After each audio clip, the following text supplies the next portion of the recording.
things that are important to you. Every time you're on set is a new experience, a new day to learn something, and a new day to talk with people on things they're passionate about. Good morning and welcome on, whoever is right now connected with us, be it through our YouTube channel or Spotify. I, Sonakshi Bhuttan, your today's host, on behalf of Pinnacle, Sri Aurobindo, is here with our second episode of our much awaited season 2 of Bowl SSC. I duly extend my heartiest greetings to all. The environment is where we all meet, where we all have a mutual interest. It is the one thing that all of us share. With this, I would like to introduce you all to today's guest, Mr. Prateek Tiwari, founder and CEO of Living Greens Organics Private Limited, a platform with a mission to cover rooftops of all cities with organic rooftop farming. It offers a perfect blend of sustainability and organic farming. His work has also been featured in various articles like Social Story and The Ancient Age. Sir, you truly are a passionate and driven entrepreneur. So let's begin with the very first question that comes to our mind after going through your profile. The Living Greens Organics is a platform for covering unused urban spaces into organic food producing spaces. How did this idea come into place? What was the inspiration behind the startup? Thank you, Sonakshi. Firstly, thank you very much for inviting me for this online event and also giving me an opportunity to share my experiences. If they're able to inspire anybody who's listening to this, I'll be a very happy man. Um, Generally in life, um, successes actually come out of failures. Now, my current venture is actually the offspring of a failure. So my first failure was that I wanted to create a venture in which I wanted to work with farmers and I wanted to educate them on organic farming and buy their organic produce and sell it in the city. But then, after working for many years on that venture, I realized that that was too much for a single entrepreneur to do. Farmers still are psychologically, they are still stuck up with the chemical pesticides and the chemical agri inputs. They've now become too dependent on it. And pulling farmers out of that psychological mindset was too big for a single entrepreneur to do. So after working very hard on that venture, I had to shut down that venture. But the desire to serve organic food, the desire to grow organic food, the desire to enable people to consume organic food, that desire persisted. So this time, I thought that I would still like to start a venture. So after that failed venture, I went back to the corporate sector. And when I went back to the corporate sector, I was during my period in the corporate sector, I became even more sure that I could not survive in the corporate sector. I'm not created for the corporate sector. I'm not created to walk the line. So I had to come out of the corporate sector. I wanted to do organic farming, but I was absolutely sure that my first venture had failed. I could not do the same thing again. So, and I used to just keep on ruminating on this thought for a long time. It took me almost 8 months. I just kept on thinking, how can I do organic farming? How can I enable people to eat organic food without going back to that initial model of working with the farmers? And one day it just came to me as a flash. I was roaming on the rooftop of my house, and I was just thinking, where do I do organic farming? I want to do organic farming. I can teach people how to do organic farming. People want to do organic farming. People want to consume organic food. But where do they do it? And it took me 8 months to suddenly realize that the rooftops of our houses, the rooftops of our buildings, they're lying exposed and barren. It's a flat space. It's an absolutely flat space, and it receives a lot of sunlight. There's no problem of shade. In fact, it receives so much of sunlight that it heats up the building. So I realized that the rooftop space can be used, which is basically a redundant space. If we could do something, if we could create a product, if we could create a system, if we could create a process by which people could convert their redundant space into a food growing space, then we could not only produce food in the city, we could actually green the city. Because in the city, the ground space for growing trees and plants, that is diminishing very fast. The ground space, we don't have the luxury to plant many trees on the ground. But the rooftop space is absolutely barren. Nothing is happening on it. So I thought if we put these two things together, growing organic food for better health and offering a natural green cover on the rooftop, if we put both these things together, then it will be a win-win for everybody. For the people living in that building, for the city at large, it could be a win-win for everybody. So that was the genesis of the living greens. Very right, sir. Sir, as you said, one of your startups was shut down in 2006, and soon after that, in 2013, you started this company. What hurdles did you face when you started these projects, and how did you get past them? I think the most difficult thing for an entrepreneur to restart is to fight a battle with oneself and to convince oneself that I can do it again. We are living in times when success is almost guaranteed if you do just one major effort. It looks as if success is guaranteed. Most people, uh, they it's very difficult for them to fall down and then get up again because there are so many options available that people say, oh, I have failed in one venture, I'm not going to start another one. There are so many other options that I can look into. So the biggest hurdle that I faced was myself. It took me a lot of time to convince myself that even if I have failed once, I could still do it again. Because failure clouds your mind. Failure makes you feel that you're useless. Failure makes you feel that you can't do it. And that is the time when you have to shut off that noise in the head and just start without thinking anything. So, in fact, before starting this venture, I decided to leave my career in Walmart.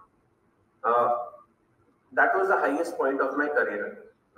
And Walmart is one of the best companies to work for. And I gave up that job within 24 hours. I did not think too much about it. I did not consult anybody, my friends, my parents, my wife, nobody. I just said, this is the deepest inner voice that is coming from inside me, and this is what I want to do. So, my message to all the young people is you must listen to your voice. That gives you the maximum clarity. Stop listening to the voices around you. Listen, give some time to yourself and listen to that voice. That voice is the best guide that can ever come to you. It's a guide that has been embedded inside you. So you should listen to that voice. So after I started my new venture, another very important thing that I would like to share with all young people who would ever like to become an entrepreneur. Uh, See, you can't work alone. You need to have a team. And smart people, there are lots of young smart people who would love to work for something which is new, which is good for people, and where the leader is himself extremely passionate about it. So, if you want to create a good team of smart people, then that passion should be oozing out of every cell of your body. That passion should be seen in your voice. It should be seen in your body language. It should be seen in your writing. That passion should be so infectious that young, smart people should feel that even if I'm not getting great money here, even if I'm not getting great salary here. But this project or this venture is going to be something great to work for. It'll be a great learning experience. So these were the two major hurdles that I faced, and I'm not saying that I'm not yet out of it. It's been a 9-year journey, but it's been an exciting journey. There is still a lot of work to be done, but I'm even more excited about the next 9 years than I was about the past 9 years. So those are things that I faced. Thank you, sir, for answering the question. Our next question is: are you any closer to achieving the goals you set when you started this company? If yes, then what's next? See, when I started this company, my goal was that I wanted to cover every rooftop with an organic farm. So I'm not even 0.1% close to the goal. If I look at my own city of Jaipur in Rajasthan, um, I have not even covered 0.1% of the houses. So within my own city, there is there is a huge scope that is still yet to be tapped into. And just like Jaipur, there are so many cities. We are working in 25 cities. If my goal is to cover every rooftop of those 25 cities, it's going to still take a long time. So I am far, far, far away from my goal. But the only satisfaction that I have is that now I am on the right path. Now I just have to walk that path. So in the journey of an entrepreneur, once you reach that stage when the inner voice says that you are on the right path, people are joining you, the customers are calling you, then with that clarity, you can walk ahead. So I'm very, very far away from my goal. There's still a lot of work to be done. Thank you, sir. How did the pandemic play into effect with the mission? Did it help your cause or pose the problem?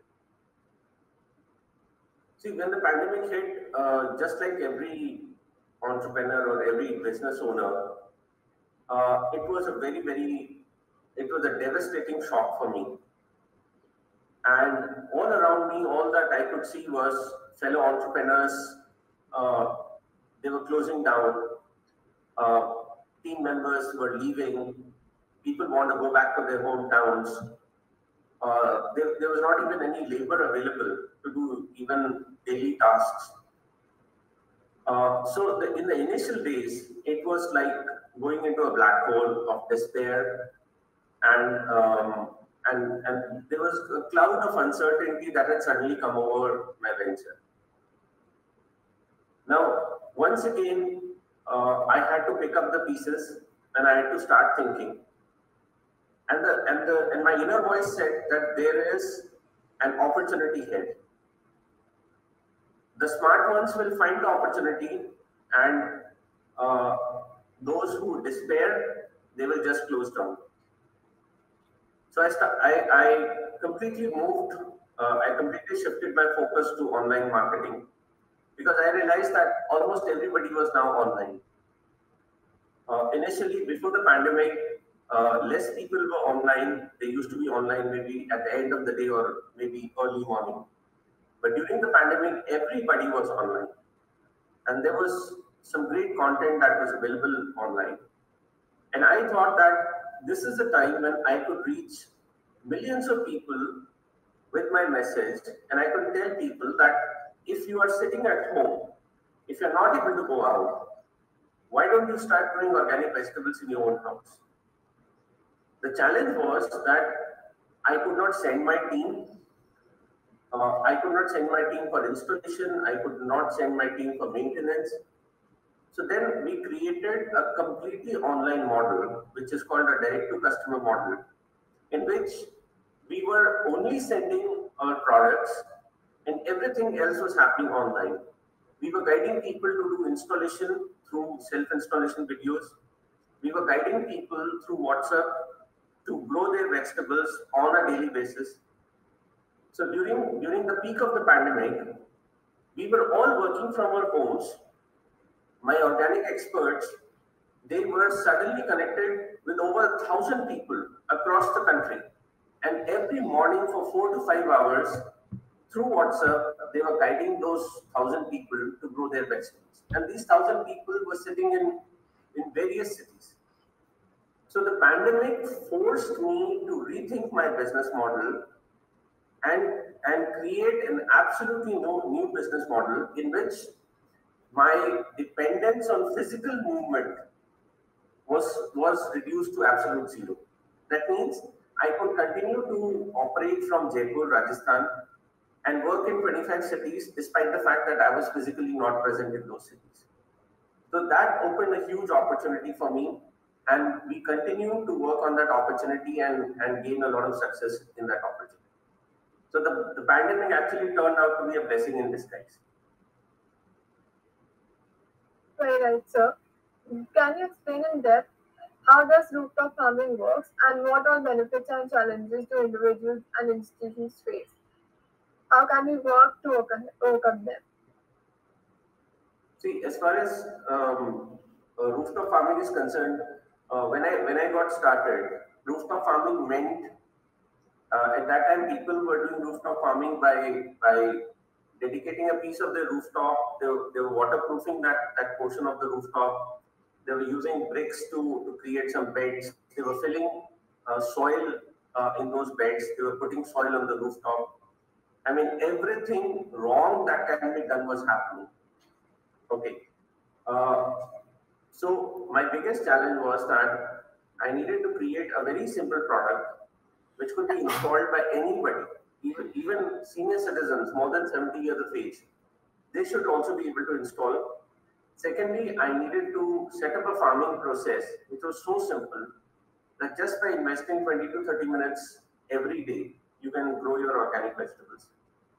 And thirdly, I needed to create a pest and a disease control mechanism by which whatever you're growing, it is safe from the attack of pests and diseases. So we created what we call a portable farming system. The portable farming system is a complete do-it-yourself system. It's a plug-and-play system. It moves in pieces to the house of the customer. We share a self-installation video. The customer is able to install it himself. And immediately after installation, he can just directly put the vegetable seeds in that system and start growing the organic vegetables. So this system has got its own soilless organic medium. We are not. It has taken us 9 years to create an growing medium, an organic medium, which does not have a single molecule of soil. And this system is filled with that soilless organic medium. It has its own drip irrigation system. It's a complete system. You don't have to go to the market and get anything at all. It has a drainage system. It has a drip irrigation system. It has the growing system. It has the frame. It has a leak-proof container. And the containers that we are using, they're very different from what are available on the internet through any of the e-commerce websites. We have redesigned the container in such a way that the container is not going to leak at least for 5 years. Currently, the containers that are available, they are a big problem in rooftop farming because these containers they start leaking within 6 to 7 months.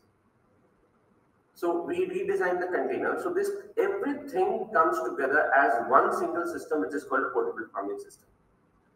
Then the method of farming, we have made it so easy. We tell all our customers, you have to do just 5 simple activities every day. Whether you are in Assam or you are in Pondicherry or you are in Chennai or you are in Pune or you are in Rajasthan, you just have to do 5 specific activities. You have to offer irrigation, you have to remove the yellow leaves, you have to do 1 organic spray every day, you have to do light hoeing with your fingers, and you have to take a picture of any problem that your plants are facing. Just 5 standard activities to be done. In fact, this process of standardizing rooftop farming has been so successful that the government of Bihar became so convinced about it that they actually released a 50% subsidy for over 1,000 houses specifically for doing rooftop farming. And we have been working on that subsidy scheme for the past 2 years. And now the government of Bihar is even more convinced to increase the size of that subsidy. Similarly, the government of Telangana, now they want to start a subsidy program to financially support those houses which would like to grow organic vegetables on the rooftop. So the process became very simple. And then we offer an organic input kit which contains certain sprays and root fertilizers. We guide our customers through the WhatsApp group. And using these sprays and root fertilizers, they are able to safeguard their vegetable plants and get a good production of organic vegetables. So farming, I can very proudly say that our biggest achievement is that farming, before we started, farming was perceived as a very energy intensive, as a very time intensive activity, which was good only for an uneducated, hardworking farmer. People used to say, well, we are living in the cities, we can't become farmers. So the biggest challenge that we have addressed is how to convert farming from that time-intensive and labor-intensive activity into a fun-filled activity. And now it has become so fun-filled that people of 75 years of age, senior citizens, they are happily doing rooftop farming in their houses. So that is how rooftop farming is done, and those are the things that we are offering for rooftop farming. Thank you, sir. After talking to you, I definitely feel like that there's no shortage of remarkable ideas. What's missing is the will and courage to execute them. Your work really gives meaning to the statement that even a small group of citizens can change the world. Thank you so much, sir, once again for a worthy time. I'm sure that our audience will definitely incorporate a piece of valuable views. We hope to hear from you in the near future as well.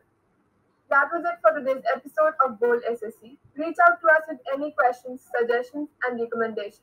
Our podcast is telecasted on Spotify, Apple Podcasts, Google Podcasts, and our very own YouTube channel in Actors to Aurobindo College. You can reach out to us on our official social media handles. See you all again next week. Signing off with today's host, Sonakshi Buttal. Thank you. Bye-bye. Thank you, so. Thank you so much for coming and sparing time for us. Thanks, Ishita. You're most welcome.